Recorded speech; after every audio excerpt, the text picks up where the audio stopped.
कहानी की स्टार्टिंग में हम एक छोटे से गांव में एक कपल को देखते हैं। डेविड और मॉरी। इस कपल का कोई बच्चा नहीं है और उनकी हमेशा से ही एक बेबी को अडॉप्ट करने की ख्वाहिश थी, मगर कुछ प्रॉब्लम्स की वजह से ये ऐसा नहीं कर पाते हैं। यहाँ पर डेविड हमेशा खुद को बिजी रखता है और उसे बर्ड्स पर स्टडी करने का बहुत ही शौक है। उनके एरिया में हमेशा डिफरेंट टाइप के बर्ड्स आते रहते हैं, जिनको देखकर डेविड बहुत ही इंजॉय करता है। अब रोज की तरह एक दिन डेविड जब अपनी दूरबीन लेकर बर्ड्स को देख रहा होता है तो उसे पास की के एक पेड़ से चिड़ियों के चहचहाने जैसी आवाज आती है, मगर यह आवाज थोड़ी डिफरेंट थी और ऐसा लग रहा था जैसे इस बर्ड को मदद की जरूरत हो। डेविड उस तरफ जाता है और तभी उसे कुछ हैरान कर देने वाली चीज दिखती है। उसे बर्ड्स जैसा एक छोटा इंसान दिखता है, क्योंकि उसकी बाकी बॉडी ह्यूमन की, जबकि उसके हाथ परिंदों जैसे थे और उसकी बॉडी भी काफी छोटी थी। अब यह अजीब सा बर्ड डेविड को बहुत ही यूनिक लगता है और डेविड इस पंखों वाली लड़की को घर ले आता है। डेविड जब मॉरी को यह पंखों वाला अजीब सा बच्चा दिखाता है तो वह हैरान रह जाती है। यह बर्ड एक लड़की है। डेविड कहता है कि मैंने इस किस्म की अजीब बर्ड्स कभी नहीं देखी, यह बहुत ही रेयर हैं। मॉरी एक टोकरी लाती है और डेविड उस बर्ड को टोकरी में रख देता है। तभी मॉरी कहती है कि अब हम क्या करेंगे, क्या हमें पुलिस को कॉल करना चाहिए? मगर डेविड कहता है कि मैं चाहता हूँ कि इसके बारे में और जानूं और हो सकता है कि इसे ढूंढते हुए इसके पेरेंट्स यहाँ पर आ जाए, तब हम उसको जाने दे। पुलिस वाले तो इसको जू में ही भेज देंगे क्योंकि यह बहुत ज्यादा ही यूनिक है। अब इसके अलावा यह कपल क्योंकि काफी वक्त से बच्चे को भी अडॉप्ट करना चाहते थे, तो अब वह इस बर्ड का बच्चों जैसा ख्याल रखने लगते हैं। वह उसे खिलते पिलाते हैं और बहुत प्यार देते हैं और उसका नाम बर्डी रखते हैं।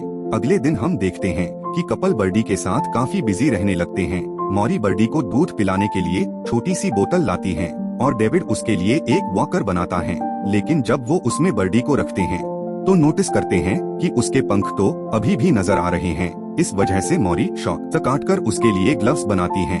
दोनों बर्डी को लेकर बाहर घूमने जाते हैं। जब वो घूम रहे होते हैं तो बर्डी बाकी बर्ड्स को देखकर चहचहाने लगती है। डेविड कहता है कि शायद बर्डी बात करना चाह रही है। अब बर्डी को देखने के लिए पड़ोसी उनके पास आते हैं, मगर यहाँ पर वह बर्डी का साइज देखकर हैरान होते हैं और मॉरी से पूछते हैं कि तुम लोगों ने इसको कहाँ से अडॉप्ट किया है, यह इतनी छोटी क्यों है?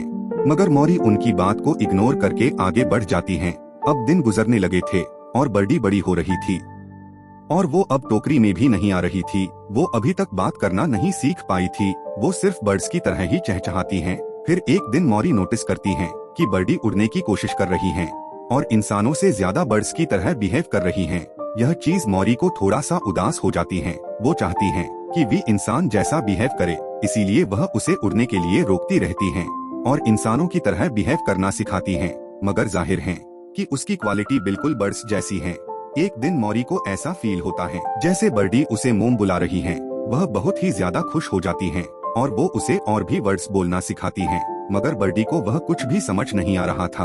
एक दिन वो नोटिस करती है कि बर्डी फ्लोर पर से कीड़ों को खा रही है।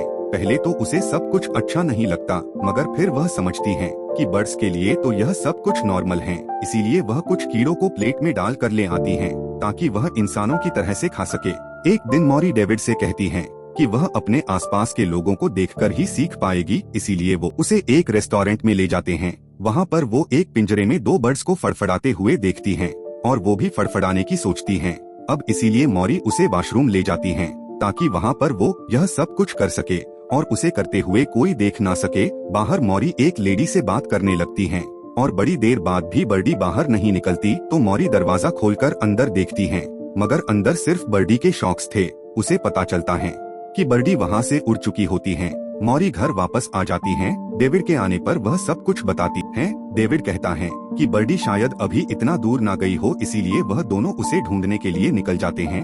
हम बर्डी को परिंदों के एक झुंड के साथ उड़ते हुए देखते हैं और उसकी लाइफ का सबसे बेस्ट मोमेंट होता है जो कि वो बर्ड्स के साथ स्पेंड कर रही थी। अचानक तेज हवा की वजह से बर्डी का बैलेंस बिगड़ जाता है और वो रोशनदान से होते हुए किसी के बिस्तर पर गिर जाती है। ये बेड लूसी का होता है। लूसी को बर्डी के पंख बहुत ही अच्छी लगती हैं और पूछती है कि यह कहाँ से मिले, और इसी बीच यह दोस्त बन जाते हैं।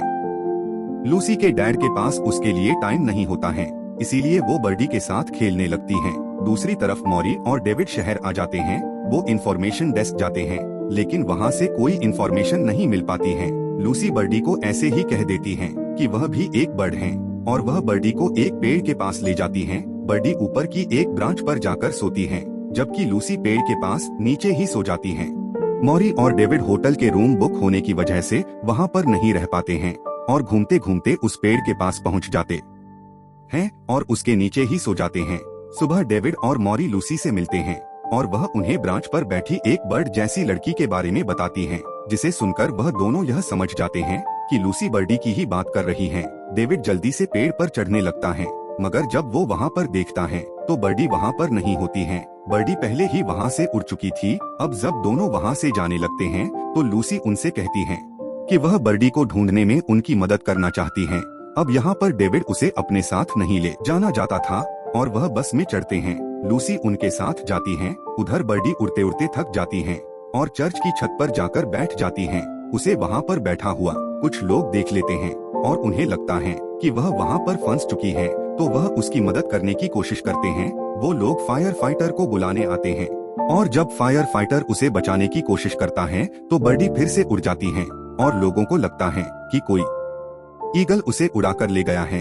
अब यह न्यूज टीवी पर आती है, जिसे डेविड देख लेता है और वो मॉरी के साथ उस फायर फाइटर मैक्स के घर जाते हैं और उसे सब कुछ बता देता है कि बर्डी एक बर्ड है। मैक्स को यकीन तो नहीं होता, मगर वो उनकी मदद करना चाहता था, इसीलिए वह बताता है कि बर्डी साउथ की तरफ गई थी और फिर वो मॉरी और डेविड के साथ साथ साउथ की तरफ निकल जाता है। फिर एक जगह इन्हें कुछ बर्ड्स की आवाज सुनाई देती है और इसी दौरान एक आदमी फायर करता है और कोई चीज कुएं में जाकर गिरती है।